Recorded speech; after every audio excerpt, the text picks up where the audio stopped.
You've been waiting on God for something. Maybe it's been months. Maybe it's been years. And somewhere along the way, the waiting stopped feeling like patience and started feeling like being forgotten. You prayed, you believed, and the answer just didn't come. People will tell you that God's timing is perfect, and somewhere in your head, you believe that. But belief and feeling are two different things, and right now, they don't match. So here's the question this video is going to investigate. If God already knows the answer, if he already knows what he's going to do and when, then why does he make you wait through all of it first? Because there's a man in scripture who asked that same question with his entire life. And what the text actually shows us about those years, not the Sunday school version, changes the question entirely. His name was Joseph. And if you know the story, you probably know the ending. He becomes second in command over all of Egypt. You might even know the beginning. His brothers sold him into slavery. But the part that gets skipped, the part that actually answers the question, is everything that happened in between. That's what we're going to look at. Joseph was 17 years old when his life collapsed. Before it collapsed, God had already shown him his future. 2 dreams. In the first, his brother's sheaves of grain bowed down to his. In the second, the sun and moon and 11 stars all bowed to him. His father understood what this meant. His brothers understood too, and they hated him for it. So here is the detail that matters most at the start of this story. God showed Joseph the ending before the story had begun. Joseph knew he had a future. He had seen it, and then his brothers threw him in a pit. The sequence that followed happened fast. They pulled him out of the pit and sold him 20 pieces of silver to a group of traders heading to Egypt. He arrived as a slave. He spoke no Egyptian. He knew no one. He had no rights and no recourse. He was 17 years old, with a God-given vision of his future, in a foreign country as someone else's property. And the waiting had only just begun. In Egypt, Joseph was bought by a man named Potiphar, the captain of Pharaoh's personal guard, one of the most powerful men in the country. And something remarkable happened. Joseph rose, not because he had resources or connections, because he worked with everything he had, and God's hand was clearly on him. Potiphar noticed. He put Joseph in charge of his entire household. For the first time since the pit, things were stable. Things were moving in the right direction. And then Potiphar's wife made a false accusation against him. Joseph refused her advances repeatedly, and when she couldn't get what she wanted, she accused him of assault. There was no trial, no investigation. Potiphar had Joseph thrown into prison. A slave accused of attacking his master's wife had no defense and no appeal. Whatever future Joseph had believed in, whatever those dreams had promised, it now looked like this: a prison cell in a foreign country for a crime he didn't commit, with no one coming. Genesis 39:20-21 says, Joseph's master took him and put him in prison, the place where the king's prisoners were confined. But while Joseph was there in the prison, the Lord was with him. Did you catch that? God was with him. God was watching. God was present. And still, nothing moved. That is the tension this story is built around. Not the absence of God, the presence of God. Doing nothing visible, watching but not intervening, there but quiet. In prison, Joseph met 2 men, Pharaoh's cupbearer and his baker. Both of them had dreams they couldn't understand. Joseph interpreted them exactly. 3 days later, the baker was executed. The cupbearer was restored to his position, exactly as Joseph had said. Before the cupbearer left, Joseph asked him one thing. Remember me. That's all. One mention, one sentence to the right person. Joseph had done everything right. He had used his gift. He had served faithfully. He had helped someone who had the direct access to power that Joseph needed. He asked for nothing except to be remembered. And the cupbearer went back to his life and forgot him completely. The Bible doesn't soften this. It doesn't say the cupbearer got busy.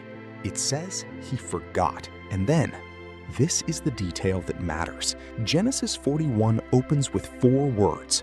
When 2 full years, 2 years of waking up in the same prison, with the same walls, after what felt like the closest thing to an exit door he'd ever had. 2 years of nothing, after doing everything right. Joseph was 17 when this started. He was now almost 30. 13 years, more than a decade. And the promise God had shown him in a dream was still nowhere in sight.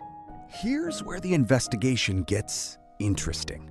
Because when you read the text carefully, not just the events, but what the text reveals about those events, 3 things become visible that you can't see if you're only looking at the surface.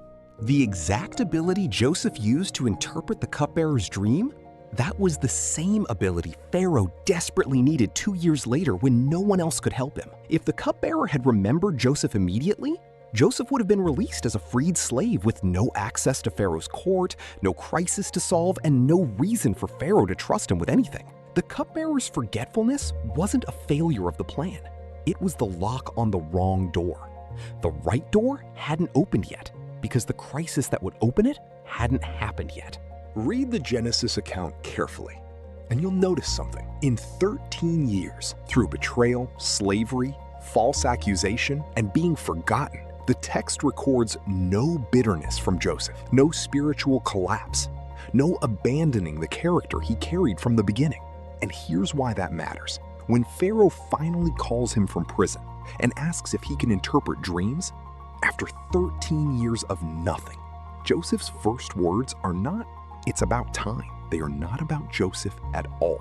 13 years of darkness, and his first instinct is still to point away from himself. That kind of character isn't manufactured in good seasons.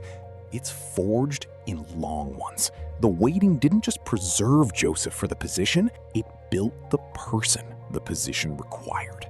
Think about the doors that could have opened earlier. If Potiphar hadn't thrown him in prison, Joseph stays a household manager, never near the king's prisoners, never near the cupbearer, never in position for Pharaoh's summons. If the cupbearer remembered him immediately, Joseph gets released into an Egypt with no crisis. No famine coming, no reason for Pharaoh to elevate a foreign prisoner to national leadership. Each thing that looked like a setback was actually routing him toward the only door that led anywhere worth going. He just couldn't see that from inside the prison. And then, on a single day, everything moved. Pharaoh dreamed. His advisors failed. The cupbearer finally remembered. Joseph was summoned from prison. He interpreted the dream. Pharaoh, in that same meeting, promoted him to second in command over all of Egypt. Genesis 41:46 records what happened next. Joseph was 30 years old when he entered the service of Pharaoh, king of Egypt. And Joseph went out from Pharaoh's presence and traveled throughout Egypt. He left Pharaoh's presence that same day and went out to survey all of Egypt, the nation he now governed. 13 years. And then, one afternoon, the God who had been silent for over a decade didn't slowly inch things forward. He repositioned everything at once, pit to palace, in a single day, once the door that actually mattered was finally open. So here's what the evidence shows. God didn't let Joseph wait because he'd forgotten him. He didn't let him wait as punishment. He let him wait because every door Joseph could see led somewhere smaller than where God was taking him. The pit, the slavery, the false accusation, the prison, the forgotten promise from the cupbearer. Each one of those looked like an obstacle. Each one was a corridor, a narrow passage that was routing Joseph toward the only position that could do what God had shown him in a dream at 17 years old. And here is the thing that makes this harder and more honest than the usual version of this story. Joseph didn't know any of that while he was living through it. He couldn't see the corridors. He could only see the walls. And neither can you. Not right now. Not from where you're standing. What Scripture suggests, through this story and through the pattern it reveals, is that the waiting is not God ignoring the prayer. It is God holding something in place until the door that actually leads somewhere is ready to open. The exit you can see right now may not be the one that gets you where you're going. And the God who is watching, who is present, even when he is quiet, may be closing it on purpose. That is not a comfortable answer, but it is an honest one.